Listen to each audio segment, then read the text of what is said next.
Bienvenido a este encuentro maravilloso de historia de la iglesia.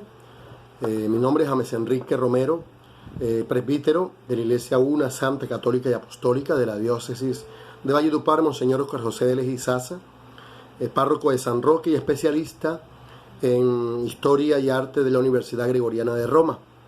Hoy tendremos el cuarto tema de la historia de la Iglesia antigua, que va del siglo I al siglo V, más o menos, hasta la caída del Imperio Romano en 476.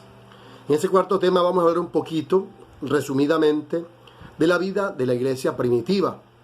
O sea, cómo era más o menos esa vida de los primeros cristianos, aunque digamos no hay tanta documentación en nuestros días, la que tenemos es la suficiente, apoyados en esa historiografía, que no es lo que cuenta el historiador, sino lo que el historiador transmite a través de las fuentes, porque la historia está basada en unas fuentes que pueden ser cartáceas, que pueden ser de libros escritos antiguos, que puede ser antropológica, del estudio del hombre, o de la antropología, o de la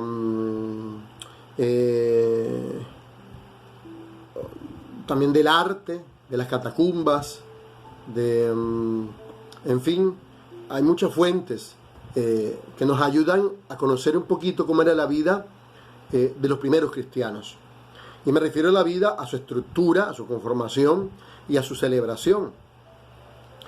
Entre las fuentes también tenemos fuentes arqueológicas, de arte, de pintura, en las catacumbas, por ejemplo. Entre ellas en Roma, las catacumbas de San Calixto, de Santa Priscila, donde se encuentran, por ejemplo, figuras de la Eucaristía, y en fin, muchas otras más. A nivel historiográfico encontramos, por ejemplo, a Eusebio de Cesarea en su historia eclesiástica, que gracias a Dios hoy la tenemos, la pueden bajar por PDF. Está una carta de Plinio también al emperador de ese tiempo, defendiendo a los cristianos. La Didache, otro escrito o doctrina de los apóstoles, que también es antiguo y es uno de los que un poquito muestra más cómo celebraban los cristianos, cómo se reunían, en fin. San Clemente a los Corintios, que también es muy importante. Entonces, utilizando esa historiografía se construye la historia antigua, además del libro de los Hechos de los Apóstoles, que nos da muchos datos que ya por digamos, el común denominador de la mayoría de los historiadores, incluso de los teólogos biblistas, coinciden en decir que el libro de los Hechos de los Apóstoles es un libro narrativo, de historia, un poquito de fe también, de teología, pero sobre todo histórico, en cuanto nos muestra un poquito cómo fue la iglesia apostólica después de que Cristo murió, resucitó y subió al cielo. En esta vida de la iglesia primitiva tenemos varias partes. Tenemos 6 partes muy importantes. La primera, el clero y los fieles. La segunda, el celibato. La tercera, los lugares de culto, donde se celebraba. Cuarto, muy importante, la Eucaristía. Quinto, los otros sacramentos. Y sexto, fiestas y ayunos. Primero, el clero y los fieles. Jesucristo, como ya lo narra el libro de los Hechos de los Apóstoles, que es una fuente fidedigna y certera de la historia de la iglesia primitiva, pues nos dice que Jesucristo dejó a los apóstoles el gobierno de la iglesia. Ya en los evangelios, Mateo, Marcos, Lucas y Juan, vemos como Cristo deja a los apóstoles, en especial en Pedro, del cual por ejemplo habla Mateo 16, sobre tú eres Pedro y sobre esta piedra edificaré mi iglesia. Y en Juan 20 ya lo dice, como le dice, apacienta mis corderos, después de decirle 3 veces me amas. Por eso Pedro es figura importantísima, está en los principales milagros de Jesús. De hecho, es el primero en salir a evangelizar después de Pentecostés. Ya se ve un discurso clarísimo en Hechos de los Apóstoles, en capítulo 3, como Pedro anuncia el reino de Dios a los judíos, a los paganos. Y después otra figura importante que será Pablo. Entonces los apóstoles serán los encargados de gobernar la iglesia. Recuerden que la palabra gobernar desde la parte bíblica, teológica, histórica, no es mandar, no, es servir. Porque los apóstoles siempre tienen en cuenta lo que Jesús dijo en Juan 13. Si ustedes me llaman maestro y señor y yo les he lavado los pies, ustedes deberán hacer lo mismo que yo. Entonces los apóstoles, está certificado también, está garantizado en la historiografía y en las fuentes, que también delegaron ese gobierno en otros dirigentes, en jefes de comunidades. Ya lo vemos en Hechos de los Apóstoles 6, cómo escogen, instituyen diáconos, 7 diáconos, entre ellos Esteban, para que les ayudaran con la comunidad, mientras ellos predicaban, que se encargaran del servicio a la comunidad, de la atención a las viudas, del ministerio de la caridad. Y asimismo, Hechos de los Apóstoles afirman muchísimas veces cómo ellos van instituyendo presbíteros, o sea, ancianos y obispos encargados de las comunidades. Vemos a un Pablo, por ejemplo, con Timoteo, al cual le dejó una carta, con Tito y muchísimos más. Entonces, estos apóstoles forman jefes de comunidades, que cuidan las comunidades. Al principio, lógicamente, está atestiguado que siempre hubo en la comunidad primitiva clérigos y laicos. Los clérigos, como obispos, presbíteros, diáconos, que se consagraban al servicio, a la guía, al cuidado de la comunidad, y estaban los laicos. Habían otros ministerios, habla de las viudas, por ejemplo, de los itinerantes, profetas itinerantes y otros más. San Pablo habla también en Hechos de los Apóstoles ya de una jerarquía instituida. San Pablo habla de obispos, de presbíteros, de diáconos. De hecho, hay un capítulo hermoso de Hechos de los Apóstoles, si mal no estoy, en el capítulo 20, 21, donde San Pablo se reúne con los presbíteros de Éfeso, ora con ellos de rodillas, llora con ellos, una cosa fenomenal, ya desde la iglesia primitiva. Segundo, el celibato. Primero hablamos del clero y los fieles, ahora el celibato. Desde muy antiguo, en la iglesia primitiva, el celibato fue importante. O sea, el celibato, aunque es de orden disciplinar en la iglesia católica, en la iglesia latina, o sea, de orden obligatorio para los presbíteros, diáconos, obispos, consagrados, consagradas, en fin. Desde muy antiguo, la virginidad fue vista como un carisma superior incluso al matrimonio. El mismo San Pablo era célibe, él mismo lo atestigua en sus cartas, ¿ves? Dice el que quiera pueda casarse, que lo haga, pero mejor que sea como yo, porque el que está casado está dividido. Por eso desde antiguo, desde las cartas de San Pablo vemos, y en Hechos de los Apóstoles, como la virginidad, de hecho había un ministerio de las vírgenes, de San Pablo habla mucho de las vírgenes, y en Hechos de los Apóstoles también lo verán muchísimo cuando lean el libro de la virginidad. Ya en la iglesia latina, la nuestra, la iglesia católica, desde muy antiguo, desde el 306, aún desde antes, ya habían personas célibes, o sea, consagradas al Señor, que no se casaban, que lo dejaban todo para estar con el Señor desde la línea de San Pablo. Porque recuerden que el celibato en la iglesia no es tanto una obligación, una imposición, no, es vivir el sacerdocio de Cristo, porque Cristo no fue casado. Porque hay gente que dice, ¿por qué los curas no se casan? Es verdad, pero usted dale con el cuento. Es que los curas no viven el sacerdocio antiguo. Los curas viven el sacerdocio a la imagen de Cristo. Por eso nosotros no nos casamos. Y son diferentes. El matrimonio es una cosa y el sacerdocio es otra. Porque nosotros vivimos el sacerdocio a la manera de Cristo célibe, de Cristo total para Dios. Entregado al Señor. Enamorado en cuerpo y alma del Señor. ¿Me entiendes?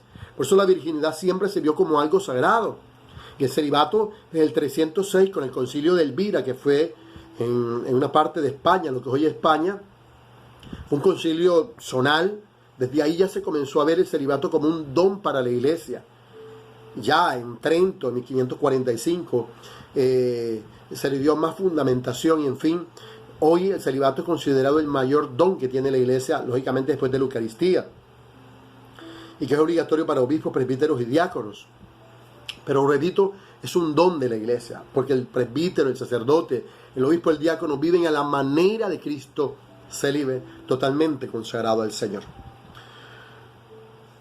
Tercero, lugares de culto. Los lugares, los sitios de culto, donde la iglesia celebraba sus sacramentos, como tal. En un principio no existían templos. Recuerden que los templos eran para ofrecer sacrificios a Yahvé de los judíos. Nosotros venimos de los judíos. Son nuestros hermanos mayores en la fe. Mas no somos judíos. Somos diferentes. Porque ellos todavía esperan al Mesías. Nosotros ya lo tenemos. Murió y resucitó. Por eso, desde Hechos de los Apóstoles muestra cómo los cristianos se separaron del templo porque fueron perseguidos por los mismos judíos. Desde unas secciones un poco recalcitrantes de los judíos persiguieron a los cristianos. De hecho, los indispusieron muchas veces ante los emperadores y surgieron muchas acusaciones y muchas persecuciones y muerte contra los cristianos. Por eso ellos se vieron obligados a celebrar particularmente solos, aparte, comenzando por sus casas. Fueron los primeros lugares, las casas particulares. De hecho, la Eucaristía o fracción del pan, como se le conoce desde antiguo, se celebraba en las casas, lo que se llamó la Domus Ecclesia, la casa iglesia. Se dice por tradición que la primera fue la casa de Pedro, el centro de comando donde Jesús se reunía con los apóstoles, donde dice que una vez sanó a la suegra de Pedro, allí cerca del mar de Galilea. Era el lugar donde se celebró muchas veces. Jesús celebró con los apóstoles y se reunió con ellos. Fue la primera Domus Ecclesia. De hecho, hoy allí se construyó un templo en forma de barca bien bonito. Cuando visiten Israel se darán cuenta. Por otra parte, luego pues con el tiempo, con las persecuciones, a partir del año 70, con la destrucción del templo de Jerusalén, iniciaron las persecuciones con Nerón y muchos otros más. Los cristianos se vieron obligados a celebrar en lugares muy escondidos.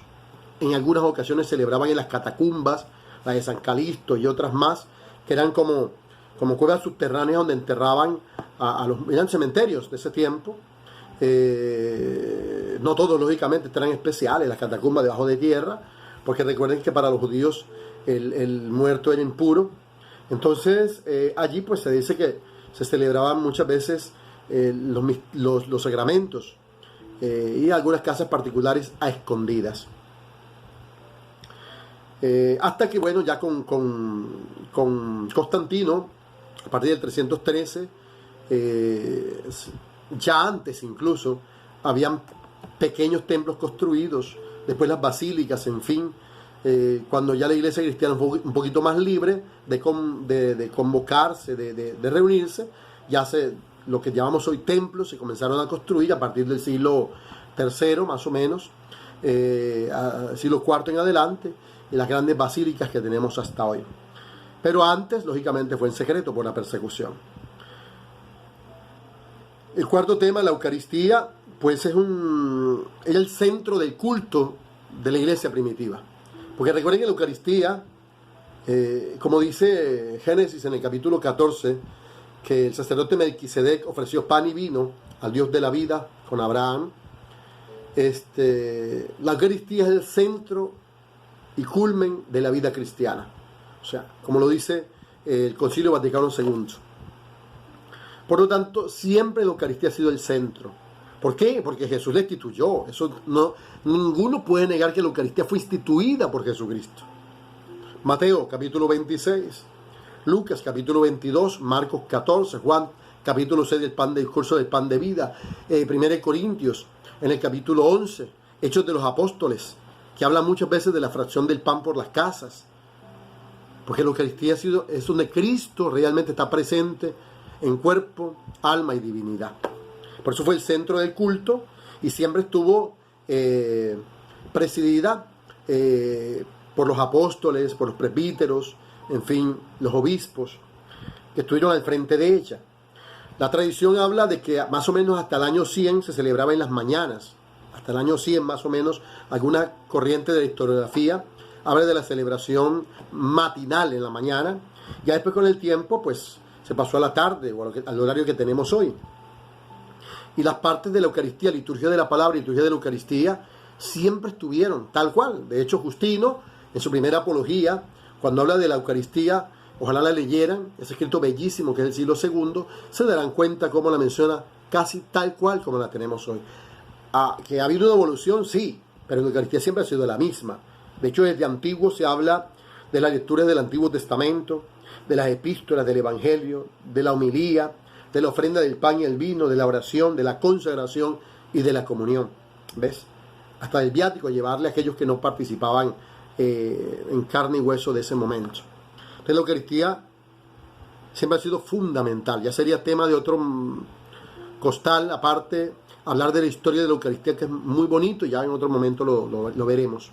Luego en